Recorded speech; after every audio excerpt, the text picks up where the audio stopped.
Hey Pisces, this is Katie Sweetman with Empowering Astrology, and this is your look at the astrology of February 2021. So let's zoom out this month because you've got a lot of stuff going on in Aquarius. Maybe you're thinking, like, I'm not an Aquarius, Katie, but you know what? Aquarius is part of your chart. It represents the last sign. We'll call it the 12th room of your astrology house. When you get to the 12th room, it's the most quiet, sacred room. And normally it's a space that you cannot go in your mind. You can only go here. You can only go by finding it within. Not to sound very Zen or Yoda, but you're in this time, this month, where you do have to go within. You do have to find that connection to something greater than yourself within, because February for you is a bit of an existential time. With so many planets in Aquarius, and then starting on February 1st, for example, Venus goes into Aquarius, where it joins the Sun, it joins Mercury, which is retrograde, it joins Saturn, it joins Jupiter, your planet, and then, at some point we're going to have a new moon in Aquarius. But what do you believe in? What's truth? What's faith? What's meaning? Now, as a Pisces, you are out of the box, very spiritual, compassionate, existential sign that searches for answers within and also externally as well. And you're maybe having a full-blown spiritual crisis right now, or maybe you're really getting serious. Saturn's in Aquarius, getting serious about what you believe in, or maybe you're trying to let go of the past. This is not a month to push it, meaning don't try to do a lot of stuff. Mercury is retrograde. So much stuff's going on behind the scenes. This is a excuse me. This is a time to rest. It's a time to relax. It's a time to meditate, contemplate, search within. So that's sort of the speed you're in this month.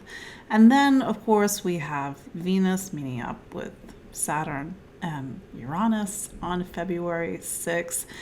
This is stuff that's happening behind the scenes. Venus is about value, it's about worth, it's about relationships. This be like your relationship with the divine, the relationship with spiritual, and maybe these kind of deeper value questions around spirituality. It's like, do I feel valued? What do I value on a spiritual level? And I think with Venus meeting up with Saturn, we get a little bit of a lens into what this next 2 years is about.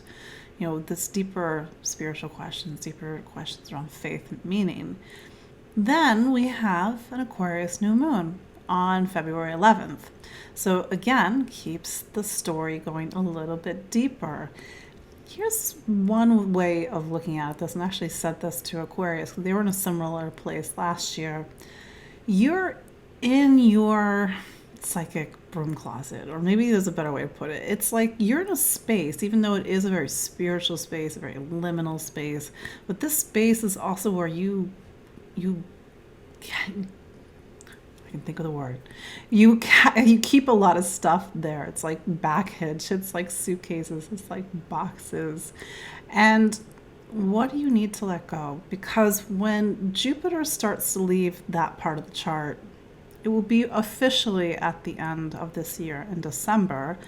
And then when Saturn leaves that part of your chart in March of 2023, you want to be very clear about what you want to let go of.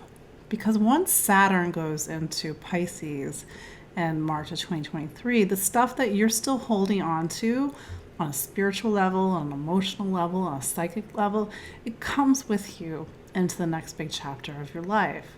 So use this month to purge spiritually, purge psychically. Maybe this actually shows up in your real life by cleaning out drawers, cleaning out the house, because this is the stuff that's like the stuff that you're holding on to, even if the physical is symbolic of something that you may not be able to see at the moment, because this part of the chart is very invisible. Like I said, it's about something within.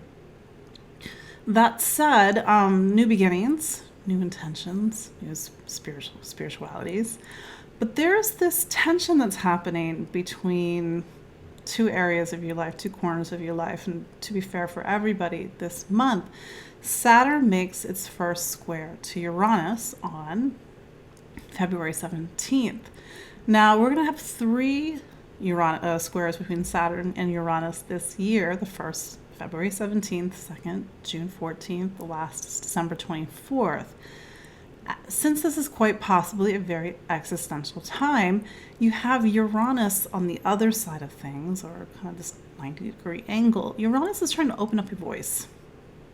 And it may even mean that it's trying to open up your intuitive voice. So maybe there's a lot of stuff that's in that psychic closet, 12th room, you've been holding on to that now it's time to talk about. Now it's time to make something that's hidden, revealed, or unconscious, conscious. Or to an earlier point about intuition, maybe you're trying to open up your ability to connect to your highest self, connect to your spirit guides, connect to spirit, connect to God, whatever you want to call it.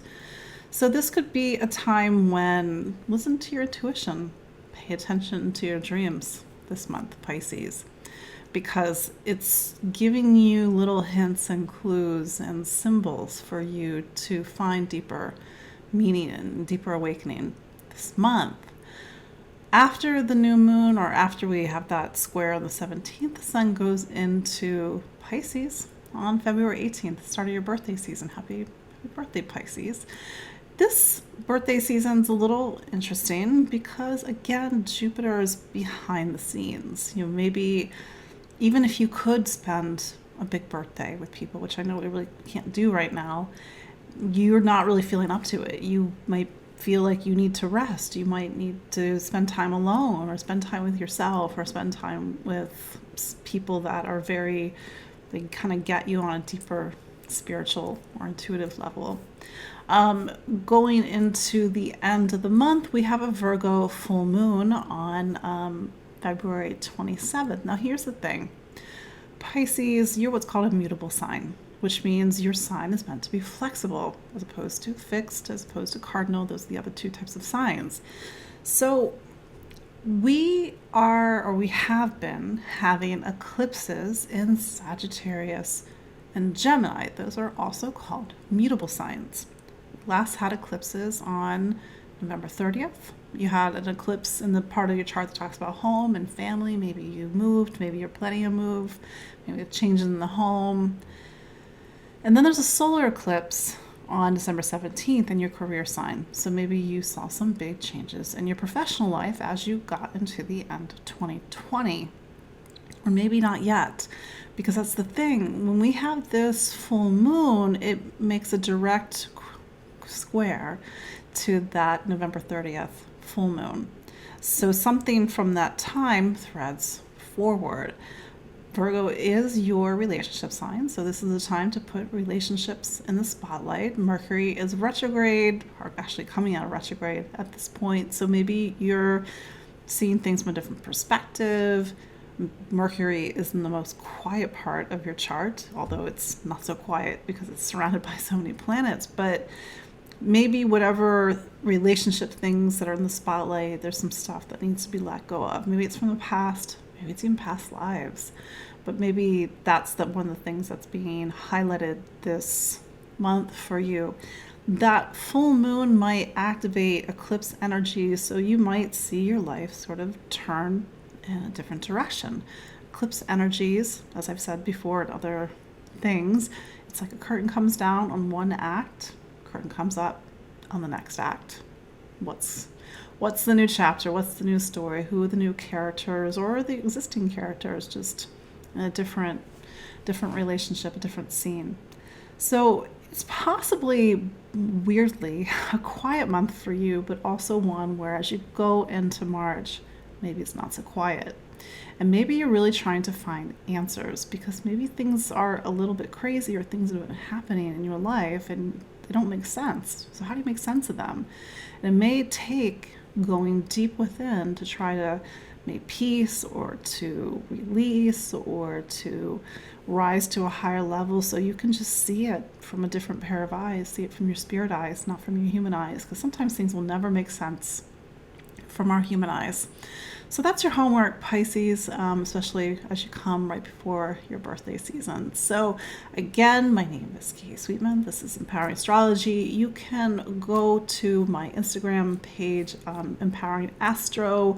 I'm on Facebook, Twitter, and also go to empoweringastrology.com. Join me next month for another round of horoscopes. Take care.